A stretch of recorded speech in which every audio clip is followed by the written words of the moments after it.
Joining us is one of America's leading anti-racist voices, also the founding director of the Boston University Center for Antiracist Research. He is also the #1 New York Times bestselling author of the books Stamped from the Beginning, The Definitive History of Racist Ideas in America, and How to Be an Antiracist. Professor Kendi, so great to have you with us. Thanks for joining us today. Oh, it's a pleasure to be on. I want to start first off with what we're seeing in Portland, the violence we're seeing there, specifically the white people leading some of the violence in these protests in the name of Black lives. What do you make of that? It's really hard to sort of know because I'm not really sort of sure the perspective and the ideology, of these people. What I do know is that there are a lot of people who are very, very angry about the persistence of police brutality and violence, the persistence of racism.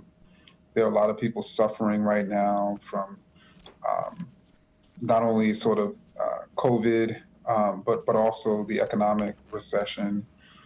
And I also know that our country seems to value property more than they value the lives of actual people. And I think that's wrong.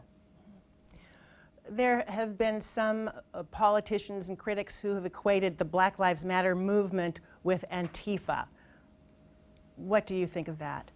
To me, to equate Black Lives Matter activists with Antifa when they may or may not be in both organizations, I suspect they're not, and many people who are consider themselves Black Lives Matter activists are not even in organizations themselves, is equivalent to equating a white supremacist who shoots and kills people with a politician who he or she likes. I mean, I think it's a defense tactic, and it's really a way to attack Black Lives Matter and make Black Lives Matter into something that it's not. It's essentially a movement that is seeking to not only call attention to racism and police violence, but to eliminate it. As you know, we continue to see these massive protests across the country after this most recent shooting of Jacob Blake. On Twitter, you responded to that shooting, and I want to read that. To be Black in a racist America is to be armed and dangerous, even when we are unarmed and walking away. This is the insanity of racist ideas. This is the cruelty of racist power and policies that protect police violence, not Black lives. Talk to us about those racist ideas and how they impact the way Black and brown people are policed in your mind. Well, police officers are people, and everyday people, when they see Black people they don't know coming down the street, when they see Black people living in a particular neighborhood and they drive on by, they get scared. They feel that those people could be dangerous. There's nothing other than the color of these people's skin, in many cases, that's causing them to imagine that these people are dangerous. But police officers certainly do the same thing. And then they're backed by a state and a set of policies that allow them to imagine, to essentially claim they're fearing for their life and get away with murder. That they're in sort of a culture that is not valuing Black life. And American policing are essentially recruiting people, I should say, people who are attracted to becoming a police officer, from a George Zimmerman to the type of person who killed those protesters in Kenosha. And I think American policing needs to think about, why are we attracting those types of folks? So what do we do about that? Because so many good police officers of all races are out there trying to protect us on a daily basis. And they're up against this kind of attitude, feeling amongst the Black and brown community that they're not being protected. So what do we do? I think that first and foremost, we should not be looking to police officers to solve social problems. And I think we've been doing that for far too long, and that makes the job of all police officers too difficult. If we truly believe that the way you reduce levels of violent crime is by increasing levels of police and levels of prisons, then we must not know anything about social science, right? We must not know anything about the relationship between higher levels of poverty and higher levels of unemployment and higher levels of violent crime. We keep imagining these neighborhoods as dangerous Black neighborhoods as opposed to dangerous unemployed neighborhoods. And then we send police officers into those neighborhoods and expect them to do something.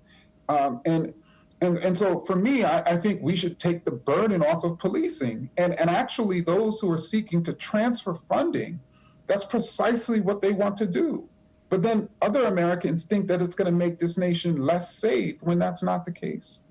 You brought up one of the racist ideas you talk about in your book, this idea of dangerous neighborhoods. And one of the most dangerous racist ideas you say is the idea of that dangerous Black neighborhood. Go into that for me. Low-income and impoverished Black neighborhoods do not have the same levels of violent crime as high-income Black neighborhoods. But people imagine that the violence in some of these low-income neighborhoods is the result of the people, the Black people. If that was the case, then again, all Black neighborhoods, no matter their economic makeup, would have similar levels of violent crime, but that's not the case. And so I think that we should realize that these are dangerous, unemployed neighborhoods. These are dangerous, impoverished neighborhoods, and poverty and unemployment is the problem, not the people. We need to be solving these problems of poverty and unemployment and not imagining that the people are dangerous. It sounds a little bit like some of the scholars who would argue we're focusing too much on race and not enough on class. It sounds like that's what you're saying. Are we focusing too much on race and not enough on class? So the irony is that we focus on race when we should not be focusing on race, and we focus on class when we should be focusing on race. So in other words, we should recognize, first and foremost, why is it that Black people are disproportionately poor? Why is Black poverty more dense, meaning there's greater concentrations of Black poor people in neighborhoods than let's say white people, that white poor people are more likely to live in mixed income neighborhoods? And the answer to that question is racism, is racist policies, from redlining and a series of other policies that have led to these densely impoverished sort of Black neighborhoods, public housing. And so I think it's important for us to recognize the confluence, of class and race, and focus on race when we should be, and focus on class when we should be as well. And to those scholars who would argue that this intense focus on race that we see right now, for example, is a dead end to progress, you would say what? I would say that, so how do you solve a problem if you ignore the cause? If the cause of racial inequities is racist policies, you can't eliminate racial inequities unless you acknowledge and eliminate racist policies. Just as the cause of gender disparities is sexist policies. And so you can't be talking about race when it's a gender issue. You can't talk about, just like the cause of massive amounts of economic inequality is our economic policies. And then the confluence of race and class and gender, I think it's important for us to recognize that. I think you just have people who don't want to face the reality of racism and are constantly looking for other problems and other issues, when indeed it's very simple. If you have a racial inequity, then that's a racial problem that needs to be solved by anti-racism. So tell us, what is the difference between not being racist and being anti-racist? Well, I think the difference is, to be anti-racist is to be willing to admit the times in which we're racist. Those who are saying they're not racist are never admitting the times in which they're racist. To be anti-racist is to recognize the racial groups as equals. Those who say that they're not racist typically characterize something being wrong with a racial group, and then when they're challenged on it, they say they're not racist. To be anti-racist is to support policies that are leading to equity and justice. those who claim that they're not racist are supporting racist policies, and then when they're called on it, they claim they're not racist. You've said the heartbeat of racism is denial, and the heartbeat of anti-racism is confession. What that means is slaveholders denied that they were racist. So did Jim Crow segregationists, even lynchers. Certainly Ku Klux Klansmen denied that they were racist. Just as everyday Americans, whether you're talking about Republicans or Democrats, liberals or conservatives, moderates, Northerners, Southerners, Westerners, you have people who think that there's something inferior or wrong with Latinx people or Asian people or Native people or a particular racial group, but then they also believe that they're not racist. You have people actively supporting policymakers and policies that are maintaining racial inequity, that are leading to racial injustices. But then they also believe that they're not racist, just as those policymakers believe that they're not racist. And how can we move forward as a country if we're not willing to admit the ways in which our ideas and our policies are racist? How can we move forward? We can't. I know you know Robin DiAngelo. She tells me she knows you. She believes all white people can be racist, are racist, but black people or brown people cannot be. You do not believe that same philosophy. So do you believe anyone can be racist? Black people, white people, brown people? I'm seeking to ask a different question. And that is, I'm asking every single person, no matter the color of their skin, are they being anti-racist? Do you believe that there's nothing wrong or right with any racial group? Are you supporting policies that are leading to equity and justice? Are you recognizing that if there's racial inequities, it must be because there's something wrong with bad policies as opposed to bad people? That should be the question. Are we being anti-racist, whether the person is black or white or Asian or Native or Latinx? I think, and that's what I'm asking Americans to be, anti-racist. This country is so divided, the most I think it's been divided in my lifetime, and I was born in the 60s. People who support President Trump, are they racist in that they are supporting racist policies in your view? So again, racist is a descriptive term. And so when they, for instance, go to the polls in November and they decide to vote for somebody who has ran a racist campaign and who's trafficked in racist ideas and have tried to make white Americans in particular believe that he will protect them and that if they vote for Biden or another candidate, that black and brown people will overrun this country and that he will make it great and white again. If they vote for that type of person, when they vote in that moment, they're being racist. When he says racist ideas, if they believe in them and agree with them, they're being racist in that moment.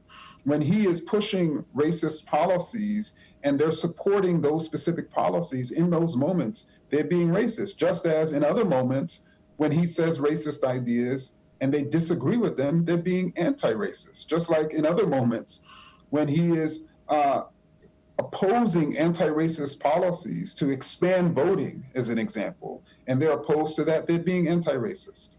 And so what you're really saying is all of us at any given moment, regardless of the parties we support, the candidates we support, can be anti-racist and racist, that we can move in and out of these two things.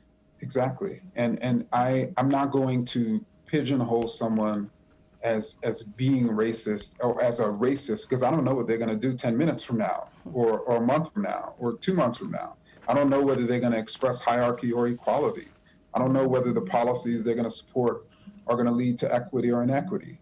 But what I do know is when they do those things, I have a clear way of describing what they're doing. It does seem that more and more people are embracing this idea that they do have privilege, white people. Do you feel that we are seeing a reckoning on race with people accepting their privilege? Do you agree with that? I think some of the polls are showing that, particularly white Americans are beginning to recognize the ways in which they're privileged. I think what happened in Wisconsin, I think for many white people, is yet another lesson in their privilege, in which you have a black male who is unarmed, who shot in the back at least 7 times in front of his children.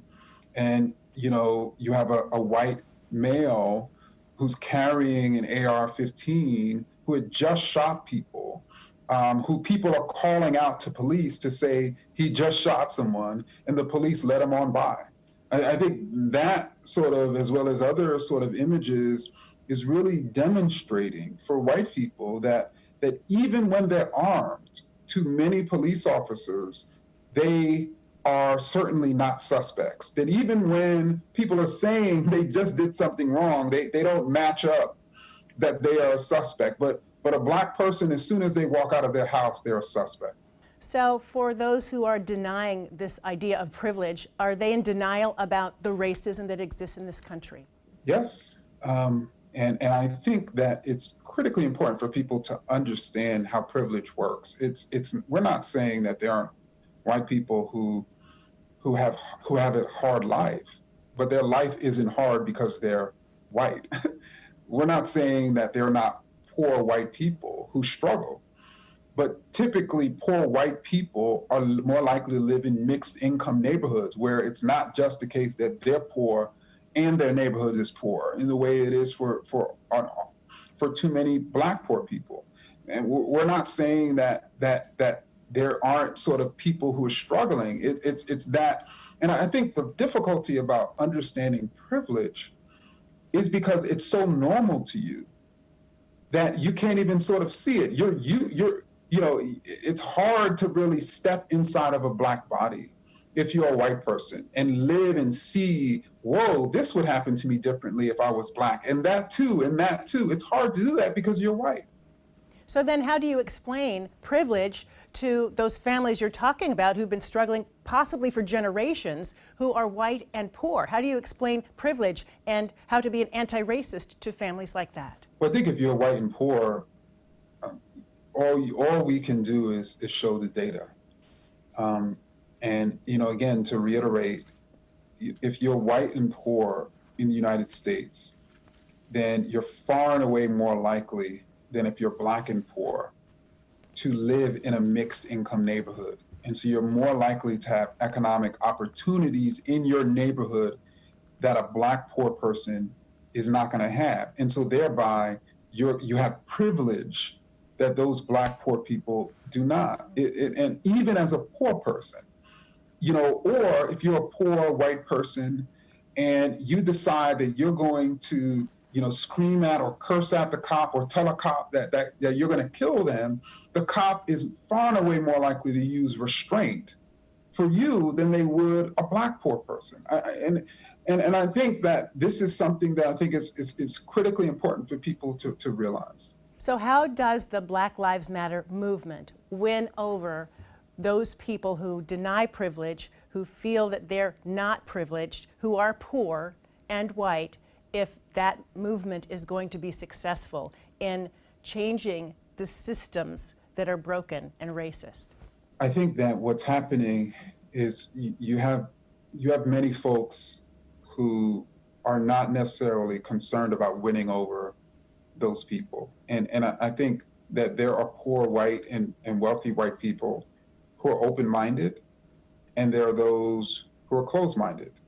And you can't really, it's very hard, if not impossible, to transform the mind of someone who is closed. But there are many white people who have open minds, and they've opened up during the course of this year to the reality and the persistence and the pervasiveness, of racism. And that's the majority of Americans. The majority of Americans in June, as an example, one survey found that 76% of respondents stated that racism was a big problem. And if that's representative, then you're talking about 76% of Americans recognize racism as a big problem. So the closed-minded folks, I don't think we necessarily need them to transform this country. I want to talk a little bit about code words and new code words.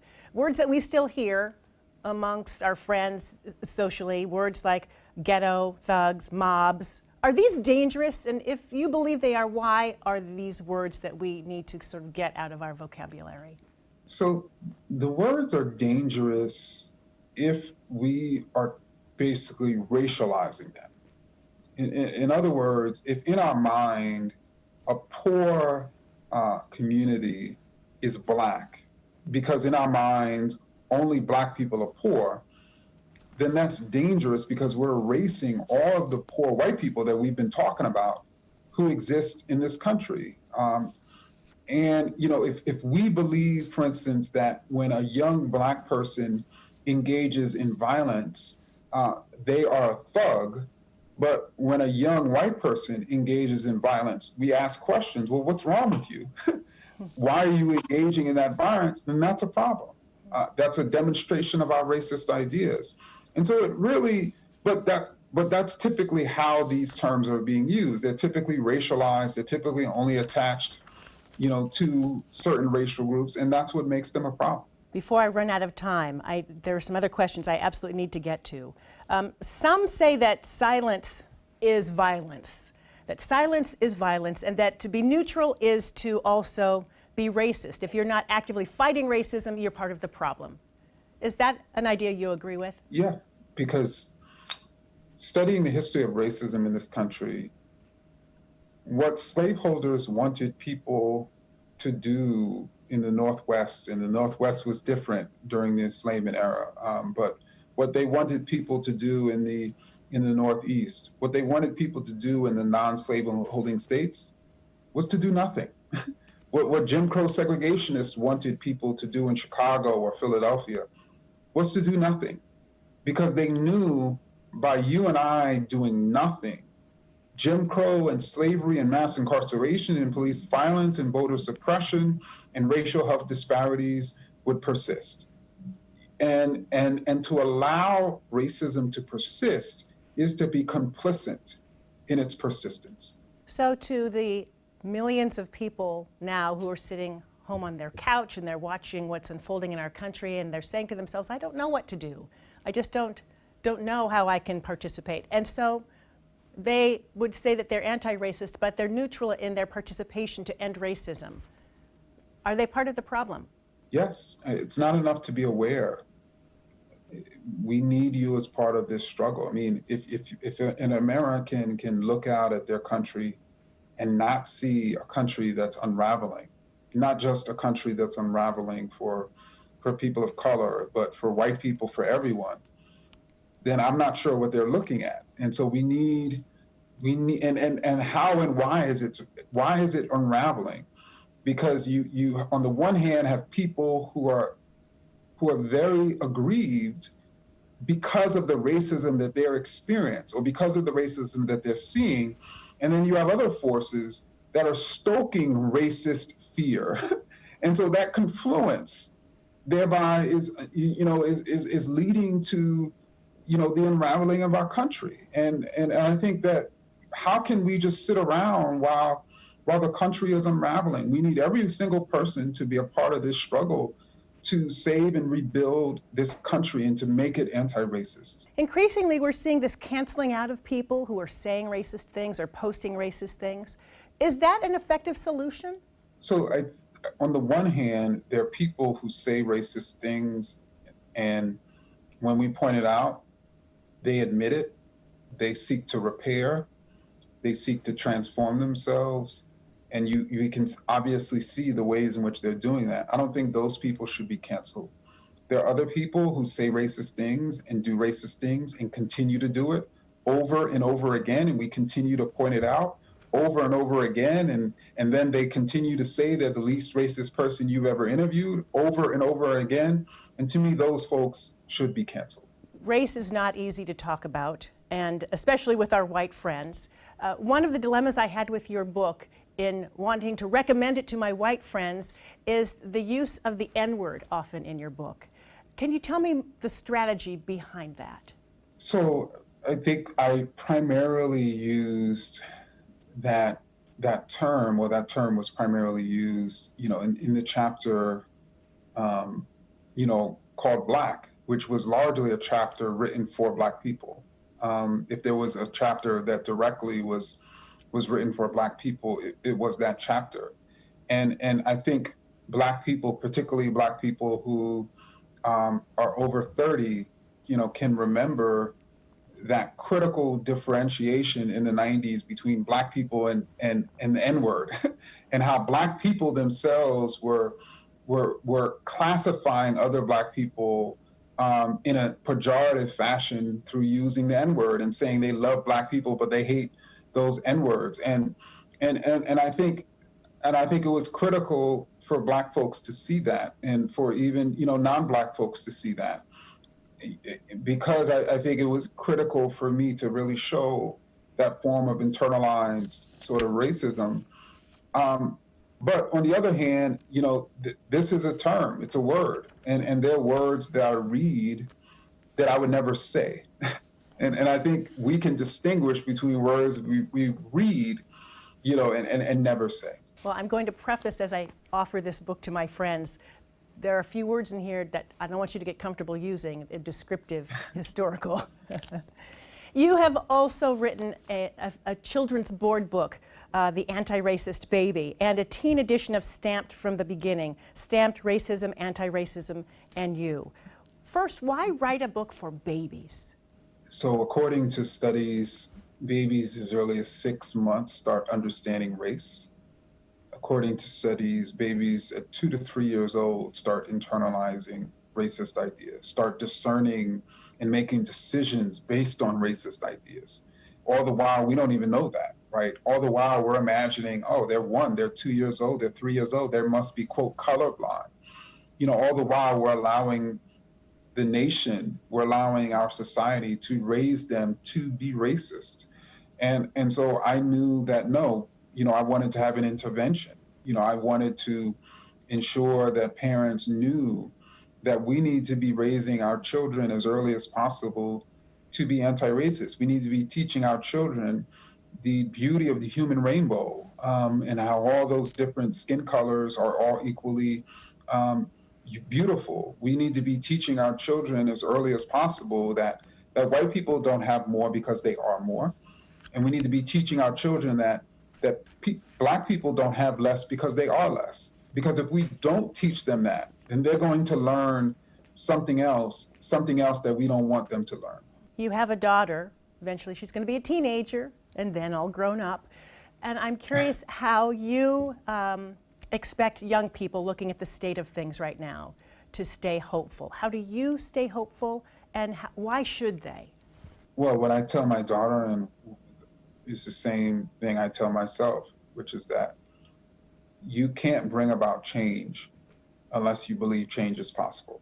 So no matter how bad it gets, no matter how dire it seems, no matter how big the odds are against you that change could happen, you must believe in that change, because it's what's going to fuel you. There are a lot of people who have very high hopes for the Biden-Harris ticket. Do you think that if they're elected, that will bring real change, or will liberals just feel much better about things? I have no idea. And what I'm hoping is that people do not believe, for instance, that one person embodied racism, and if you get rid of one person, you get rid of racism in America. I hope people don't believe that, because if people do believe that, we're going to be back in this same situation 4 years from now. We have a segment on our show. It's called Frequently Awkward Questions. We invite our viewers to ask the experts like you questions that they may be too afraid or too embarrassed to ask others, or to say out loud, to speak publicly. So I'm going to bring some of those questions from our viewers to you, if that's okay. Okay. Okay, here we go. Here's one question. What can white people do as individuals to apologize or to try to make amends to people of color? So I think that there are specific, if there are individuals that you recognize that you've been racist towards, and you would like to make amends and to apologize, you can just let them know. You should know that some of them may not want to hear your apology, and some of them may really appreciate it. You shouldn't put any expectation on that, but you should also be seeking to repair potentially any harm you brought. I think to Black people in general, I think to Black or brown or native communities, you should focus on supporting the organizations that are fighting for the rights and lives, of these folks. That's the best way to really apologize. A second question, how do average white people who want to grow in regards to race relations make progress? You adopt clear and consistent definitions for racist and anti-racist, and you apply those definitions to yourself consistently and regularly, and strive to be anti-racist, in the things that you do. What is wrong with saying all lives matter? It's equivalent to, let's say if someone came to me and their child was, just in an incredibly abusive, difficult situation, and they said to me, you know what, my child matters. And what if I responded, well, what about my child? That's not a humane way to respond. When Black people are crying out that their lives don't matter, and it's clear that Black people are dying at higher rates from everything from COVID to police violence, to respond with, well, what about my life? All lives matter, is to me inhumane, let alone racist. And why is it wrong to say that you're colorblind? I don't see color, I'm colorblind. Because it is incredibly important for us to see difference, to see human beauty. That's what we should be teaching our children. We shouldn't be teaching our children to not see the very colors they can see on people's faces. We should be teaching them to value all of this human difference. I see those colors. I see that difference. And it doesn't mean anything other than the color of folks sink in. I think that it's critically important for us to see color and even see race, because if we don't see race, we're not going to see racial disparities. And if we don't see racial disparities, how can we see racist policies and eliminate them? I want to ask you a personal question, because I don't know how many people are aware that you wrote this book while you were battling cancer. And it's really a miracle that you survived that battle with cancer.